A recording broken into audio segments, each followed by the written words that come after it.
Bine v-am găsit, dragii mei din Zodia Fecioară, oriunde v-ați afla. Bine ați venit tuturor pe canalul meu Tarot Flor de Loto. Numele meu este Nina și ca de obicei mă bucur să vă am alături la fiecare lectură, atât pe dragii mei abonați, cum de asemenea și pe cei care poate sunteți pentru prima oară aici pe canal. Azi voi face o lectură atemporală fără limită de timp, o lectură pe care voi să o puteți urmări oricând doriți sau atunci când apare în viața voastră. Așa că, dragilor, toți cei care aveți Soare, Lună, Venus, ascendentul în Zodia Fecioară, atunci această lectură este de asemenea și pentru voi. Nu uitați un aspect important, voi sunteți cei care vă construiți viitorul, așa că vă rog din suflet să luați decât acele mesaje care vor rezona cu voi, iar restul lăsați-le să zboare în univers, pentru că sigur sunt pentru alte energii, pentru alte persoane care într-o mai mică sau mai mare măsură au o legătură cu Zodia Fecioară. Și haideți să vedem ce ne spune acest oracol keeper despre voi, dragii mei din Fecioară.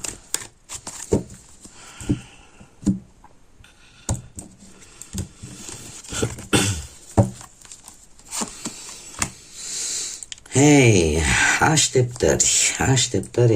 Dragilor, se pare că sunteți unii dintre voi într-o pauză, într-o așteptare. Nu faceți nici o mișcare vis-a-vis de o anumită situație pentru că nu vreți să forțați lucrurile. Aveți răbdare și se pare că unele lucruri chiar posibil să se rezolve de la sine. Ce nu este în favoarea voastră așa de tare? Ce nu este în favoarea voastră, dragilor?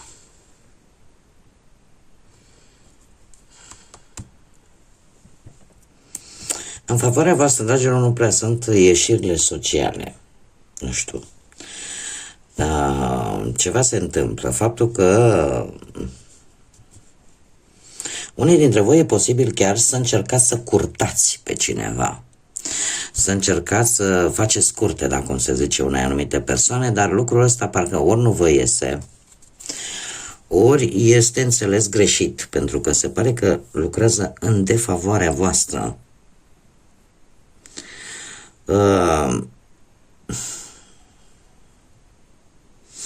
Alții e posibil, nu știu, să căutați poate ceva de muncă în locuri foarte aglomerate sau în locuri în care, în mod normal,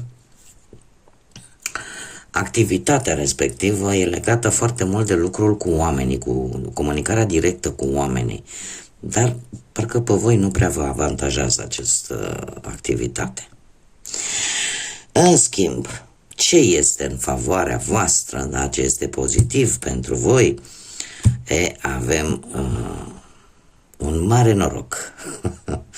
Un mare noroc, de ce? Pentru că se pare că e una dintre cele mai pozitive cărți din acest oracol keeper și eu aș zice că veți primi anumite recompense pentru efortul pe care voi l-ați făcut în ultima vreme. Îmi cer scuze. Iar pe lângă acest lucru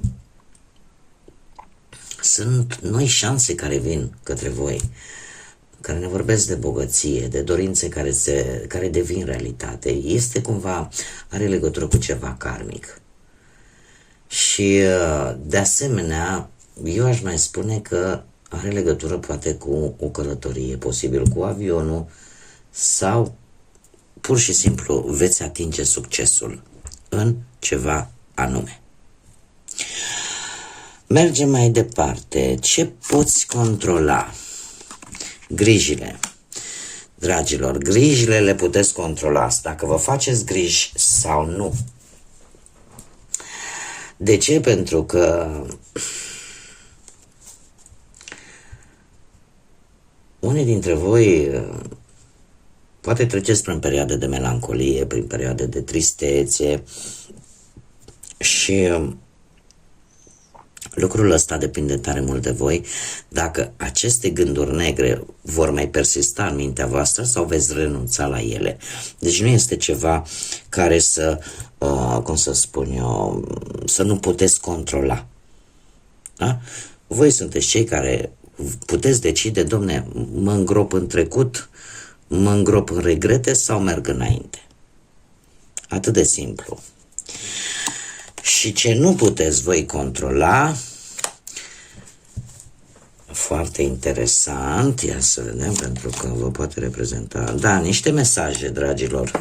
Ce nu puteți voi controla, niște mesaje care vă sunt direcționate, care vor ajunge la voi, mesaje scrise, indiferent că sunt scrise pe hârtie, virtual, prin, nu știu, prin fax, prin WhatsApp, prin intermediul internetului, da, pe Gmail, se poate chiar prin poșta curentă. Un mesaj, sau mai multe, care eu aș spune că sunt destul de agreabile aceste mesaje, indiferent de ce aspect al vieții vorbim. Aș mai zice că poate să fie vorba de anumite înștiințări sau anumite documente care nu necesită neapărat o semnătură. Iar aceste lucruri voi nu le puteți controla. Haideți să vedem ce ne spune și tarotul.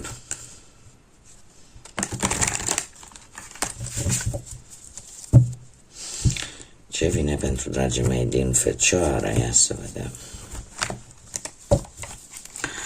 Cum sunteți, dragilor, acum? Sunteți la un început plin de energie, plin de dinamism. Probabil că mulți dintre voi aveți încredere mai multă în intuiția voastră, vreți să treceți la acțiune și sunteți într-un moment cheie din viața voastră. De ce? Pentru că ori aveți foarte multă pasiune față de cineva, de o relație, sau aveți o idee bună și un început așa cu foarte mult potențial. Dacă vorbim de muncă, aveți viziuni noi în ceea ce privește cariera voastră profesională. Este ceva foarte promițător, ceva nou, ceva pozitiv, așa că pentru tine deja îl vezi ca pe un mare succes. Dacă vorbim de bani, se pare că sunt în creștere. E posibil să ai niște încasări, niște bani, poate din anumite moșteniri, premii. Dacă nu sunt bani, atunci vorbim de niște bunuri de valoare, da? Adică cumva totul este în favoarea ta din punctul ăsta de vedere financiar. Dacă vorbim de iubire, de partea viața sentimentală, cei care sunt într-o relație, se pare că traversați o perioadă, o etapă destul de pozitivă în relație, mai ales atunci când există înțelegere, există pasiune, iar pentru cei care iubiți în secret, ar trebui să vă arătați sentimentele, n-ar mai trebui să le țineți ascunse. Cei singurei, apare iubirea, care este ceva iminent, apare atracție, apare această chimie fizică foarte intensă. Dacă ceea ce vă face pe voi vulnerabili, debili, avem un trei de monede. Se pare că concretizarea unui proiect, a unei idei, în care sunt implicate și alte persoane sau în care depindeți de sprijinul unor alte persoane, pe voi vă face vulnerabili.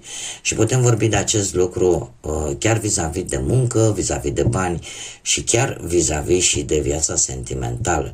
Este o situație în care parcă nu puteți obține ceva singuri, în permanență depindeți de alte persoane, iar asta pe voi vă face să vă simțiți vulnerabili, indiferent cine sunt acele persoane. Ce poți face pentru a îmbunătăți această situație? Dragilor, voi aveți o teamă, cei care vă regăsiți, desigur, în aceste informații. Voi aveți o teamă vis-a-vis de nu știu, de sărăcie, de a nu rămâne fără, da? Ceva de genul ăsta. Iar pentru a îmbunătăți acest lucru, poate că, sau o teamă de singurătate, unii dintre voi e posibil să vă macine foarte tare, sau o teamă că nu câștigi suficient. Probabil că atunci când voi vă simțiți abandonați, când voi vă simțiți că că traversați perioade cu adversități materiale, poate pierderea de job, poate nu știu, sau când simțiți voi că sunteți singuri, trebuie să știți, paradoxal, că de ce ceea ce voi considerați că vă face debil, că vă face vulnerabil, totuși se pare că în același timp, pentru a îmbunătăți acest lucru, aici ne vorbește de sprijin, de sprijinul altora în respectivele situații, de a cere sprijinul altora. E ca și cum ai zice, urăsc să fie nevoie să cer ajutorul altor persoane. Acum, voi oricum sunteți, în general, sunteți o zodie foarte atentă la detalii, care de multe ori lucrează cel mai bine singur, iar atunci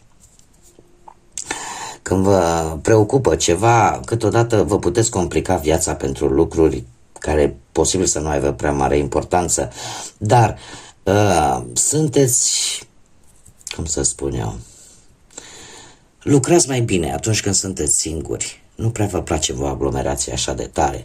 La modul general, mare atenție. Și de ce? Pentru că sunteți foarte perfecționiști. Atindeți de-a lungul întregii vieți să atingeți o anumită perfecțiune. Iar probabil că voi va trebui unde trebuie să faceți îmbunătățiri în această idee, că se întâmplă câteodată chiar să ai nevoie de ceilalți și să nu eziți să ceri sprijinul, să ceri ajutorul. De asemenea, cum veți acționa, se pare că cum veți acționa voi va fi cum să spunem, va fi o energie destul de tăioasă, destul de dură. De ce? Pentru că avem un rege de spade și ori veți apela la cineva care are legătură cu, nu știu, cu partea asta judiciară, cineva care lucrează la notariat sau în vreo instituție a statului, cineva care este imparțial, adică nu are o legătură în mod direct cu voi, posibil, sau poate voi ca și energie veți folosi mai mult rațiunea, logica, vă veți controla mai bine emoțiile, veți fi mult mai serioși, cumva sentimentele nou o să vă influențeze foarte tare în deciziile importante, chiar dacă lucrul ăsta îți va aduce un pic de antipatie din partea altora, cert este că vă veți impune punctul de vedere și e posibil să deveniți un pic prea excesivi în ceea ce privește sentimentele celorlalți, ca și cum mai spune, nu o să țineți voi așa de tare cont de părerile altora, poate, sau de ceea ce simt ceilalți.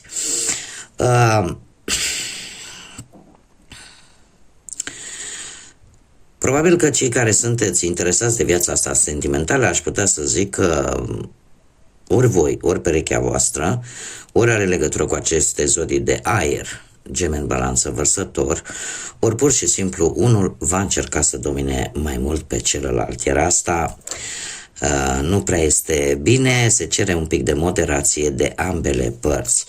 Iar dacă vor apărea ceva probleme la nivel financiar, se pare că vei cere sfatul unui specialist, da? Nu știu, contabil, avocat, da? Cineva care să se priceapă. Haideți să